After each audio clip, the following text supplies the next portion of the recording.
You're listening to the And I Quote podcast, brought to you by Coterie Insurance. And I Quote is hosted by Ann Boger, VP of Scaling, and Brian Thomas, Director of Claims Experience. We're bringing you conversations with insurance agents, brokers, leaders, and small business owners. Each episode will dive into the importance of building relationships within the insurance industry. Relationships are the foundation of building a trustworthy connection. Together, we can learn from other stories and experiences. So let's jump right into the episode. And I quote. Hello, one and all. I am Brian Thomas, Director of Claims Experience here at Coterie Insurance, as well as one of our co-hosts with And I Quote podcast. Today, I have the pleasure of introducing you to Summer Lloyd, owner of, I'm going to mispronounce it, but you'll fix it, Sagacious SjC LLC in Maryland. Summer has opened her very own agency. Congratulations to you earlier this year in February. So she'll be sharing how she got started in the insurance industry and what it is like starting an insurance agency. Welcome to AIQ, Summer. Thank you. So Now, Summer, tell us a little bit about yourself. Now, tell us a little bit about your background, because your background not necessarily was in insurance. No, it so wasn't. Tell us why you went crazy and came to the world of insurance. But starting with your background, please. So, I don't see it as being crazy. I spent almost 20 years with Baltimore City Fire Department as a firefighter and a paramedic. I also am an emergency management specialist and incident management. So I understood risk, people losing things, needing health insurance, needing life insurance, needing insurance for their buildings that they have fires, personally working with people. So it really interests me, and I always like to help people. Unfortunately, my career ended 2 years ago when I had a career-ending injury. I was in school for psychology, and I was like, okay, I'm tired of paying for school. I was on my way to grad school, and there was no way in the world I was going to take out loans and bury myself in debt. So I'm like, what can I do that, would be easy? So I thought, right? So I said, oh, you know what? I can be an insurance agent, right? I can still go to school, and it's not going to be a lot on me. So I thought. So in December of last year, I took my first test. I became licensed as a life and health insurance agent. And I worked for 2 companies prior for a very, very short time. And I was like, you know what? My major goal, I love risk management. So I said, I want to do property and casualty, but with a specialty in risk management. So I was around people in the life and health field that had been in the industry for years, and they were comfortable with it. And I liked it because I got to help people. However, I wanted to do more. So I started by registering my business, and that was in February. And then I just put my head down and started chugging along. So I became licensed in a couple of other disciplines, including property and casualty, and it took off from there. So I'm still very, very, very, very, very brand new. However, I am beyond motivated for my agency growth from the ground up, and it's not easy, but it's so rewarding. So it reminded me of being a firefighter and paramedic, where the job didn't pay a lot and it was not easy, but it was rewarding because you got to help people in all types of ways. Helping people is the key, right? And that is such an awesome and refreshing kind of monologue to hear from an individual that spent time in those emergent circumstances, but now helping people out, but having the time to prepare, having the time to assess and implement the appropriate time, having time versus, there's a fire, I got to run in there and see what's going on. I have to administer an AED to somebody, it's a lot different. So you're able to now breathe a little bit. Yes and no, because sometimes there are emergencies with people, and they become, it's like a following. Like once you get your clients and they like you, they call you for everything. And I have an open door policy. You can call me, I'll help you. And trust me, they use it. And I don't mind. I don't mind.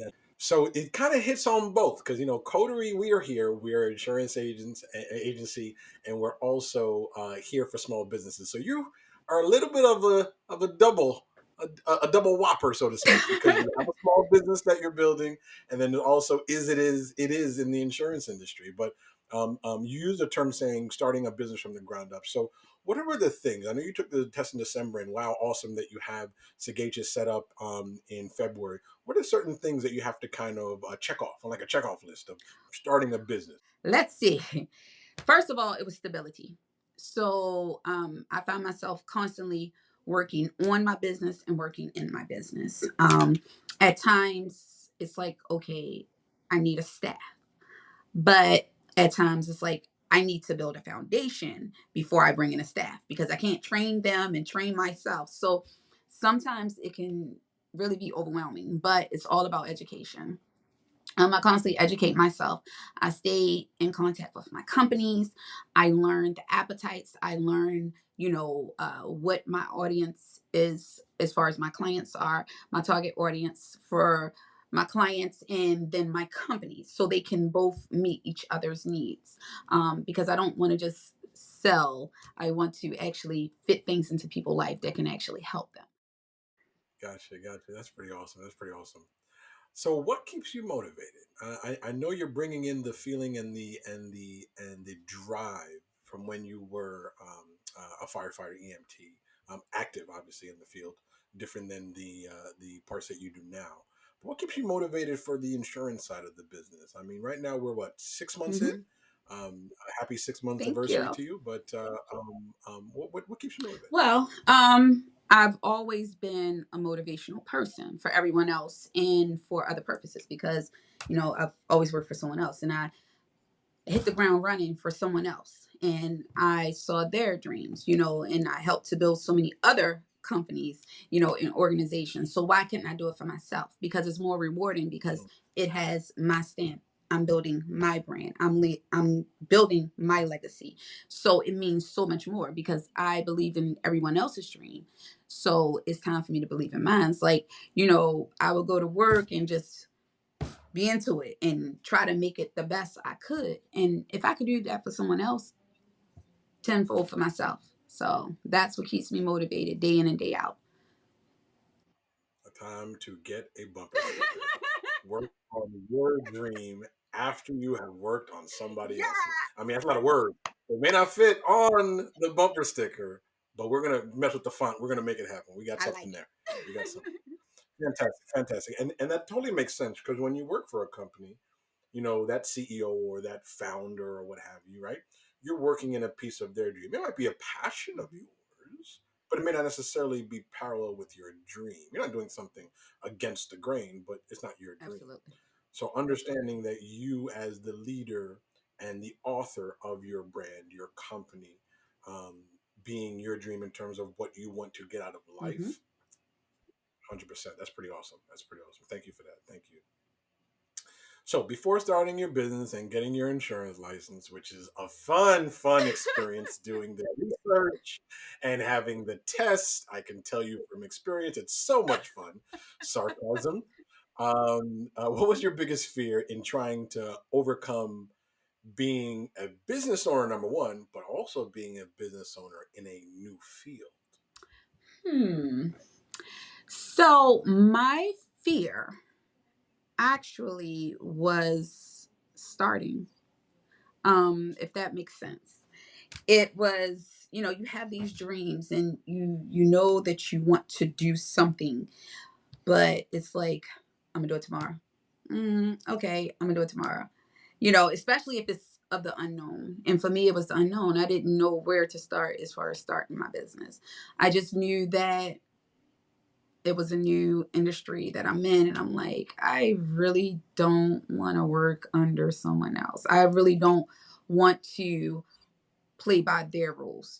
I want to actually help people. I am the person that likes to explain to my customers. I want them to come to me and feel comfortable. I want them to know what they have. Edify and implement, right? Hmm. And that seems very well in the theme of what you probably do for your customers as well, is edifying them. Hmm. And that's a big thing of what I kind of charge my team, what we kind of do here at Coterie as well, is, you can do for people, right? The whole adage, show a person to fish, teach a person to fish type of motto, right? But the edifying is so empowering, because then now they have enough information that if they were in this situation again, whether it be similar or dissimilar, they're able to now know what the next steps are. They don't have Absolutely. to have that fear of what is next, because they know what is next. So, Absolutely. the edification is great. That's awesome. That's awesome. Okay. So let's say we put you in a time machine and you go way, way back to the year of 2021, Thanksgiving 2021. You're speaking to Summer back then from where you are now. What are certain pieces of advice you would give to that November 2021 Summer? Stop procrastinating. Hmm. Um, Psychology has always, always, always, always been my love. The power of the mind, it fascinates me. But when I found out that you can take psychology and you can just run an entire industry, because it's all about the hierarchy of the mind, any business, any life, anything you do, it's all about psychology. And I thought about it, like, you have these quote unquote dreams, and what are you doing? You know, you can stay in school and you can spend $200,000 in school, or you can get out of school and make $200,000 in a year. Which one are you gonna do? It's a no brainer. So I got out of my own way, basically, because I was in my way. Um, most of my degrees, or most of the things I'm licensed in, I'm not doing. And it's like the one thing that I just did by hunch. I love it the most. So I'm glad I got out of my own way and my own fear of the unknown, and basically educated myself, because you can't depend on, someone else, or make that excuse that you don't know how to do something, because information is out here, and we get the information and you just turn it around and go after your dreams or whatever you want to do. Don't limit yourself. We have one life and we have to live it, because you're not going to get another chance. So I'm fearless. I got three more bumping stickers. Yay! Get out of your own way. Yes. Information is paramount. Mm. And find the light within yourself. Yes, yes, yes. Listen, because I have school loans, so if we can start selling these bumping stickers as soon as possible, we might help each other out on this. Take a small fee, not that much. Don't mind me and my sarcasm, please. Hey, Don't mind it's me at all all. good. It's all good. My next question to you, Summer. What is your 3, 5, and 10-year plan? Feel free to tell me you don't have one yet, which is no problem. But 3, 5, or 10-year plan for Sagacious. Well, fortunately, I do. Ah, boom. So, luckily for me, I made sure that I grabbed and gravitated towards as many mentors as I could. So I'm currently in a program where it's called the Milestone Program. It's for women entrepreneurs, and it's a free program, y'all. But it's a pretty cool program where it helps people towards understanding entrepreneurship, as well as knowing what you want and how to get there with a solid foundation. So I want my own building. So within 3 years, I want to have my own building, as well as at least 10 agents across the East Coast, because I don't think they should have to, the way technology is now, and I'm already automating my business, but I don't think people should have to sit in an office building unless they want to. They can come into my office building. But, they can do this from home.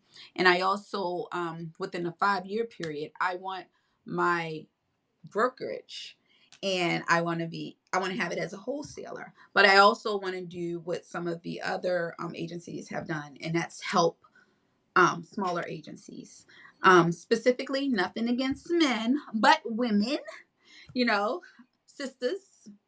So I want to help empower other women that are insurance agents, because I'm seeing that it's hard.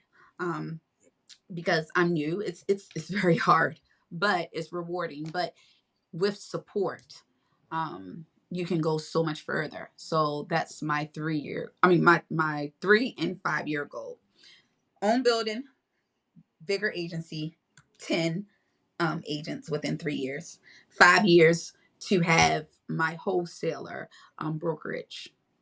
And then within 10 years, I want the world to know my name. So, oh, yes. Beautiful, absolutely beautiful. You mentioned something, and I want to draw upon it. You said that you are part of an organization that empowers, motivates, and mentors women Yes. entrepreneurs. I want you to speak a little bit about that, but first, my precluding question would be, and please um, feel free to correct me if I'm wrong. But being a firefighter for the time that you have been, my assumption is that it is a male dominated industry. So please talk to me about how impactful you were entering that industry. And then please talk a little bit about this women entrepreneurship that you're also, a program that you're also a part of. Sure. We'll start with the firefighter.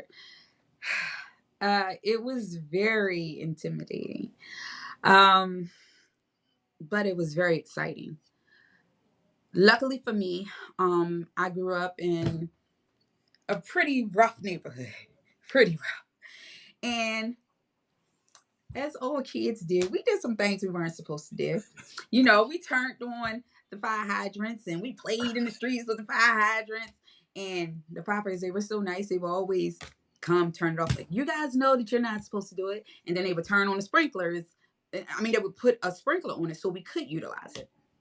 So then, like, anytime something would happen within a neighborhood, the guys would come, always be so nice to us and everything like that. And I'd be like, okay, but I never would see any women.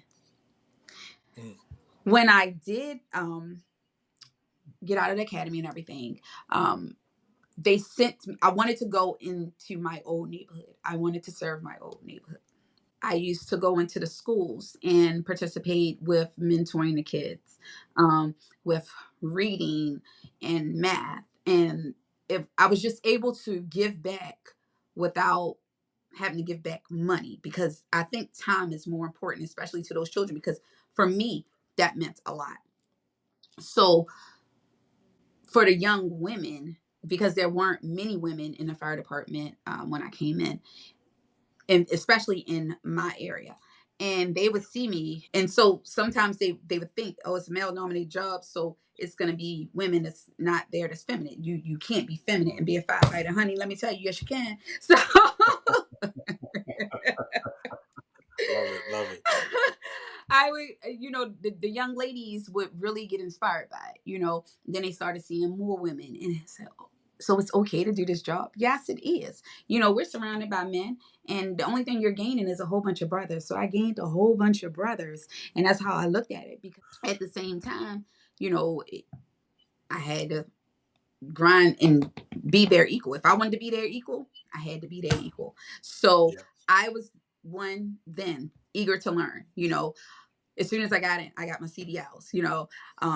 I made sure I knew how to drive everything. Made sure I knew how to do everything, so I could be an asset. I used to tell them, take me out training. Let's throw ladders. Because I want to make sure that I can do my job and not just proving it from the academy, but consistently. So that kept me in line with the guys, but also I gained their respect. Talk to me about this woman entrepreneurial program, please. Talk to me about it. So, that program, like I said, is the Milestone Circles. Basically, it is an entrepreneurial program that has the backing of Wells Fargo. Wells Fargo, believe it or not, supports a lot of minority small business owners. And so that's one of the programs that branches off from there. But I also have my own workings where I mentor and support women. And so I work with a lot of women, helping them because, like I said, I didn't know what to do as far as starting my business. And I, you know, almost had to pay a lot of money for something that I could have done myself if I did not read. Because I was signing on a dotted line, like, yeah, register my business, do all that stuff. When I found out, not only did it take 15 minutes for me to do, but I only had to pay my own fees. Wow. And so different women, young women, they're in that stuck mode, that procrastination mode. I'm gonna do it tomorrow. I'm gonna do it tomorrow. And the next thing you know, it's like, oh, I've been trying to open my business for 3-4 years.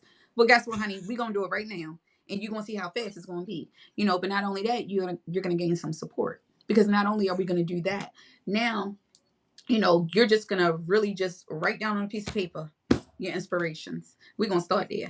It's not intimidating, because I found that when things are intimidating for people, they're not going to do it because it's a chore.